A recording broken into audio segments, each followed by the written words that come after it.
a su rival Alejandro Guiller. Nosotros tenemos fe en nuestro país, confianza en los chilenos y esperanza en que juntos vamos a construir un buen futuro para todos y cada uno de nuestros compatriotas. Guiller ha reconocido la victoria de su adversario, un triunfo impecable y macizo, ha dicho, e incluso se ha acercado al cuartel general de Piñera para darle la enhorabuena en persona. Durante la campaña, Guiller propuso la educación superior gratuita, una nueva constitución e incrementar las pensiones en un 20%. Ha contado con el apoyo de algunos sectores de la izquierda, aunque era visto por los electores como un candidato independiente, ha tenido el respaldo del partido de la actual presidenta, Michelle Bachelet. Piñera, que ha centrado la economía en el eje de su campaña, propone la simplificación del sistema tributario y un impulso al sector minero. Regresa al Palacio de la Moneda 4 años después con estas promesas y buscando acuerdos más que enfrentamientos, ha dicho. Acuerdos más que enfrentamientos, Jennifer, eso está diciendo Sebastián Piñera, y aquí está Daniel Matula, analista, para poner en perspectiva el triunfo en estas elecciones en Chile. Buenos días, Daniel. Hola, buenos días. ¿Cómo es estos resultados? ¿Es sorpresivo o no que ganara el candidato conservador? ¿Vuelve, gira hacia la derecha Chile? Bueno, yo creo que es sorpresivo.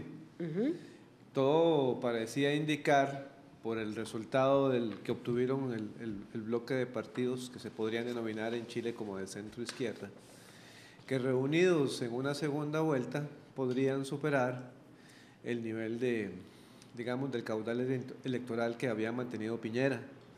Entonces, dentro de los análisis que se hacían en Chile, pareciera que el reto que tenía Piñera era hacer una convocatoria para esa segunda vuelta, digamos, a un electorado mucho mayor del que él tenía. Entonces, de lo que uno puede ver es que es realmente sorpresivo porque logró superar digamos, la fuerza electoral de un grupo de partidos que se juntaron alrededor del candidato, digamos, de centro izquierda, Guiller, y que logró triunfar por una segunda ocasión. Lo otro que usted me pregunta es que yo no sé si realmente es un giro a la derecha. Bueno, eso es lo que ¿verdad? podrías explicarnos, porque ¿quiénes están con Sebastián Piñera? ¿Quiénes estaban con Alejandro Guiller? El socialdemócrata, digamos, así lo definen. ¿Qué pasó con el Frente Amplio, que tuvo un apoyo en la primera ronda del 20%, que es el partido de izquierda, ¿verdad? El izquierdista Frente Amplio. ¿Cómo se comportó ese electorado? Y sus dirigentes, por supuesto. Bueno, probablemente haya personas que lo evalúen y creo que tendrán las razones para hacerlo, de que realmente es un giro a la derecha, pero también desde otro punto de vista podría ser la alternancia normal de una democracia como la de Chile. Incluso si uno revisa hacia atrás el historial electoral chileno, se da cuenta que realmente la concertación, que es una coalición política de partidos, llamémoslo así, de centro izquierda, ¿verdad?, que se llamó después de la salida del presidente Pinochet y de la transición de la dictadura a la democracia. Y que ha llevado a Bachelet dos veces que ha llevado a la Bachelet presidencia. dos veces con diferentes partidos. Esa concertación ha tenido una trayectoria muy larga de gobierno en Chile, y que le ha dado una estabilidad política y económica al país, y que relativamente es hasta hace poco que ha venido a darse una alternancia. Han habido gobiernos de derecha y gobiernos liderados por esta concertación. Entonces no sé si es un giro a la derecha o es simplemente la tónica normal de una democracia que permite la alternancia de los partidos en el gobierno, ¿verdad? Puede ser que algunos analistas o algunas analistas lo vean como un giro a la derecha y otros lo vean como, digamos, la tónica normal de una democracia que permite la alternancia de distintas agrupaciones políticas y sus ideologías. Bueno, sí, Daniel, y usted dice que es un resultado sorpresivo incluso. Sin embargo, bueno, dice que se obtuvo más del 54% de los votos. Eso es bastante, 9 puntos más que don Alejandro Guiller. Sí, claro, porque ese era el reto de Sebastián Piñera en esta segunda ronda, Cuando los analistas hacían si ustedes me permiten usar la palabra, las cábalas o los cálculos electorales para ver cómo los partidos que habían logrado el número de votos de forma individual ya en una coalición en segunda vuelta podían superar al caudal electoral del presidente, ahora el presidente Piñera, los cálculos eran de que había mayor caudal electoral del lado digamos, de la concertación o de los partidos de centro izquierda que podían reunir un caudal electoral.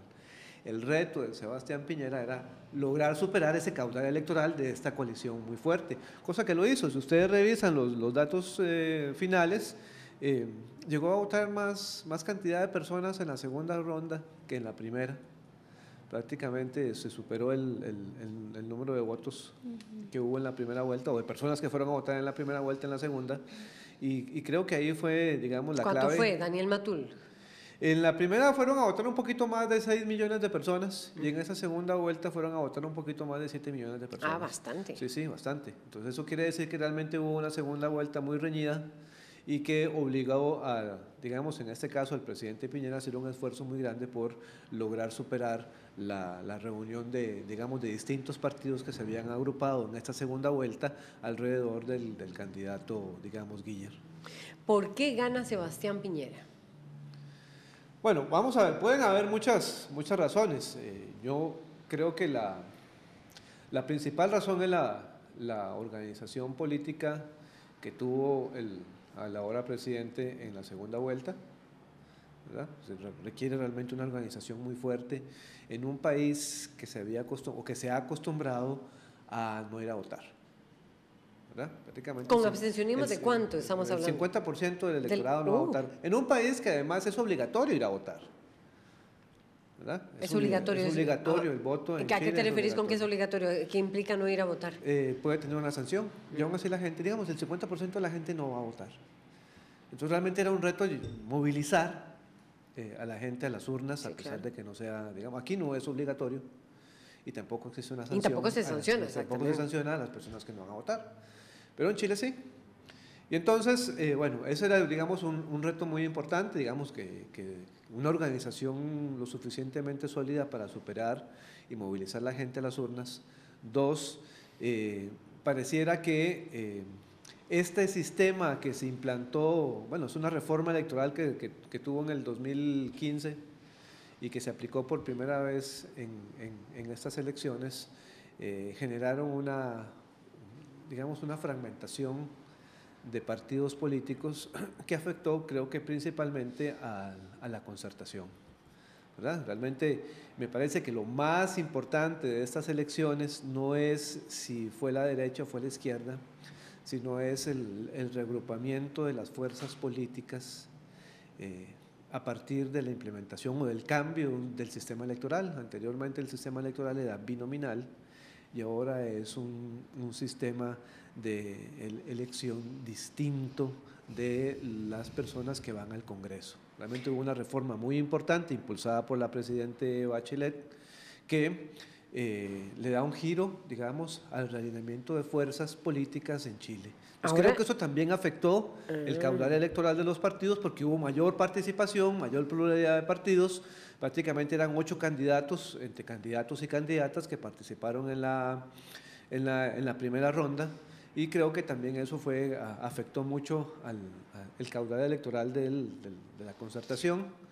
Ahora nos tenés que explicar en qué consistió esa reforma, porque no sé, voy a usar aquí de Jennifer, pero quisiera que me explicaras qué fue lo que pasó con el Frente Amplio, porque en algún momento dijo que sí iba a apoyar definitivamente a Guiller. ¿Qué sucedió con esa fragmentación de partidos que se dio, sobre todo, pero en el lado de la oposición? ¿Cómo se comportaron esas fuerzas progresistas? ¿Por qué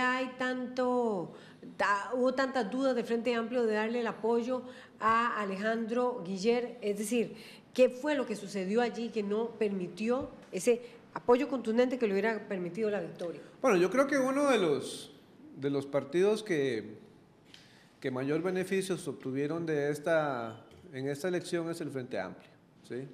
Yo creo que se van a convertir en un partido muy importante en el Congreso que se conformó en estas elecciones, ¿verdad? Aumentó la izquierda, digamos, más radical, no quisiera decirlo, pero más claramente identificada. Sí, digamos que es como el partido que representa de alguna manera la izquierda, digamos, no de centro, sino más tendida hacia, digamos, posiciones más progresistas. Creo que son uno de los principales ganadores, obtuvieron, digamos, una cuota de poder muy importante en el Congreso y se podrían convertir en la coyuntura actual en un partido de esos que llaman bisagra, ¿verdad?, que permite la movilidad entre agrupaciones políticas. Creo que es muy importante porque lo más interesante de lo que podría suceder en Chile es que tengamos un gobierno de derecha, como podría ser como es o va a ser el de Sebastián Piñera, pero con una fuerte presión partidaria desde el Congreso, que no tiene mayoría, ¿verdad? El presidente no logró mayoría en el Congreso, una fuerte presión por reformas políticas y económicas que tiendan más a la redistribución de la riqueza. Entonces, podríamos tener un gobierno de derecha con una fuerte presión en el Parlamento hacia políticas más redistributivas o de carácter más redistributivo que le generen una tensión ahí, y ahí el Frente Amplio se podría convertir en un partido muy importante para balancear o inclinar la balanza hacia uno u otro lado. Entonces, creo que por eso los cálculos políticos del Frente Amplio giraron alrededor de cuáles podrían ser sus movimientos, no en la segunda vuelta, sino a futuro en el Congreso. Sebastián Piñera ya había gobernado del 2010 al 2014, sin embargo, en esta ocasión está prometiendo, dice, más acuerdos que enfrentamientos. ¿Cómo analiza usted tal vez ese cambio, o va a hacer algún tipo de cambio en su gobierno? Bueno, vea que lo más importante de todo esto es que el sistema político de Chile sufrió una transición muy fuerte. Si ustedes me permiten hacer ese pequeño regreso al pasado, en 1989, con la salida del presidente Pinochet y la caída de la dictadura, ¿sí? Aunque las reformas, digamos, políticas habían iniciado en 1983, en el 89 se dan las elecciones, ¿verdad?, que llevan al poder al presidente Patricio Aylwin, y se inicia un periodo, digamos, de reconstrucción de la democracia y desmontaje de todas las estructuras que había dejado la dictadura por más de 15 años en el gobierno, ¿sí? Entonces, pues, toda esa fuerza de la dictadura ha ido desmontándose poquito a poco en el tiempo. Vean que llevamos 28 años de transición a la democracia. Creo que esta reforma electoral que estamos presenciando hoy, que se aprobó en el 2015 y que se puso en práctica en las elecciones de esto, realmente ya empiezan a mostrar una democracia chilena distinta, ¿verdad? El sistema electoral de carácter binominal privilegiaba la elección de diputados y diputadas al Parlamento o al Congreso de dos partidos, mayoritariamente.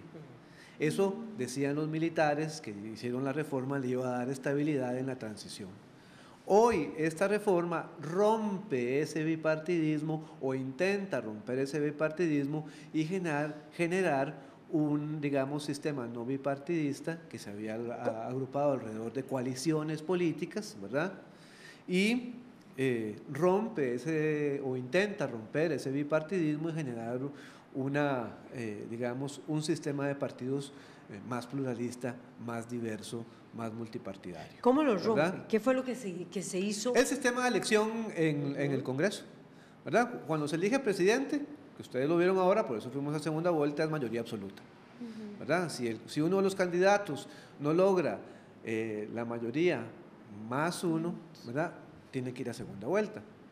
Para la elección de alcaldes o alcaldesas, ¿verdad?, la elección es simple, mayoría simple, ¿verdad? Es decir, la persona que logre el mayor número de votos, ese es el que gana. Pero para la elección de escaños en el Congreso, las sumatorias tienden a ser diferentes. Y dependiendo de la fórmula que utilicen los sistemas electorales, pueden preferir, ¿verdad?, o pueden privilegiar la elección de ciertas personas, ¿verdad?, o escaños de ciertos partidos, ¿verdad?, que restringen la participación más pluralista. Y hay otras fórmulas que privilegian, por el tipo de sumas que se hacen a la hora de contar los votos y digamos, asignar los escaños, ¿verdad?, o los asientos en la Asamblea Legislativa, ¿verdad?, por esas fórmulas pueden privilegiar a partidos más pequeños. Entonces, en la transición se privilegió una fórmula electoral que privilegiara la asignación de escaños de estas dos coaliciones que, según los que diseñaron el sistema electoral, le iba a dar estabilidad a Chile en la transición a la democracia. Hoy, 28 años después, con una democracia mucho más madura, ¿verdad?, con partidos políticos más sólidos y con una conducta distinta a la que teníamos en 1989, el sistema electoral ya permite, ¿verdad?, se avanza, se madura, se logra, digamos, la reforma del sistema electoral para permitir el surgimiento de nuevas agrupaciones. Eso, por supuesto, trajo la atención de un grupo de electorados que no estaban de acuerdo o habían estado, digamos, desencantados con este sistema, digamos, de dos grandes partidos o dos grandes coaliciones que habían dominado el escenario político chileno. Y que estaban enojados también con Michelle Bachelet. Sí, claro. Sí. Y justamente la OEA también felicita esta fiesta cívica, ahora que usted habla de la búsqueda de la democracia durante todos estos 28 años, a diferencia de lo que pasa en Honduras. Bueno, yo creo que son situaciones, vean que incluso la transición en Honduras ha pasado por dos grandes transiciones, ¿verdad? La transición de los acuerdos de paz a finales de los 80, a principios de los 90, y esa transición que yo creo que todavía no ha terminado, que fue la coyuntura del 2009, con ¿verdad?, la salida de Manuel Zelaya, con el golpe de Estado en Honduras y toda digamos, la polarización fuerte. Vean que en Chile realmente no hay polarización, eso que usted me preguntaba ahora, que me lleva a eso, ¿verdad? Ya una vez que tenemos ese sistema de partidos distinto al que teníamos antes, pues efectivamente el presidente Piñera se encuentra por primera vez que no va a tener mayoría en el Parlamento, ¿verdad? Es nuevo para él, ¿verdad?, con un sistema de diálogo político en el Congreso que va a tener que, digamos, diseñar, y por eso las imágenes que nos manda cuando se reúne con el candidato que perdió y lanza el tema de que más allá de las diferencias tenemos que encontrar acuerdos, es porque sabe que va a tener que negociar no solamente con otro partido, va a tener que negociar con varios partidos. Y ahí reafirmamos lo que habíamos señalado antes: el Frente Amplio tiene una enorme posibilidad de tener un rol preponderante en el Congreso. Es por eso parte de su discurso de no enfrentamientos sin mayor acuerdo. Exactamente, eso es. El Frente Amplio, entonces, por eso también, y ya para ir cerrando, porque ya nos están diciendo que se nos acaba el tiempo, Daniel Matula, analista político, es por eso entonces que uno entendería que el Frente Amplio no se la jugó y no apoyó abiertamente a Guiller, sino que prefirió mantenerse y quiere mantenerse como una agrupación que se perfila para las próximas elecciones, quizá. Y además porque probablemente tengan una agenda, no solamente pelear el poder, sino además porque deben de tener una agenda legislativa que podrían empezar a mover con el gobierno, ¿verdad? ¿Con quién estaba Michelle Bachelet? Con Guiller, por supuesto, era como el candidato que ella había estado apoyando, sí. Quizá ese fue el elemento que el Frente Amplio estaba calculando, porque ha criticado muchísimo los escándalos de corrupción de la presidenta Michelle Bachelet. Sí, hubo unas fuertes críticas, digamos, lamentablemente los logros de la presidenta Bachelet han sido opacados por estos episodios y esas acusaciones de las cuales ella ha sido el foco principal. Logros que hoy se traducen en mayor participación de partidos políticos. Sí, logros importantes. Vean que lo difícil que es en América Latina una reforma tributaria, ya la logró. Y Chile la hizo. Y Chile la hizo, ¿verdad? Es interesante. Alguien me decía por ahí, cuidado si los resultados de las elecciones en Chile no se van a parecer a los de Costa Rica. ¿Qué piensa Daniel Matul? Bueno, el escenario político en Costa Rica está ahorita bastante incierto, digamos, es difícil sacar una bolita de cristal y hacer predicciones, pero creo que lo más sano que podría hacer la población es realmente estudiar los candidatos, las candidaturas que hay de las personas que están participando y tomar una decisión más pensando en el futuro del país que en, digamos, una cuestión más pasional, ¿verdad? Muchas gracias a Daniel Matul definitivamente por este análisis. Nosotros hacemos una pausa, ya volvemos con más.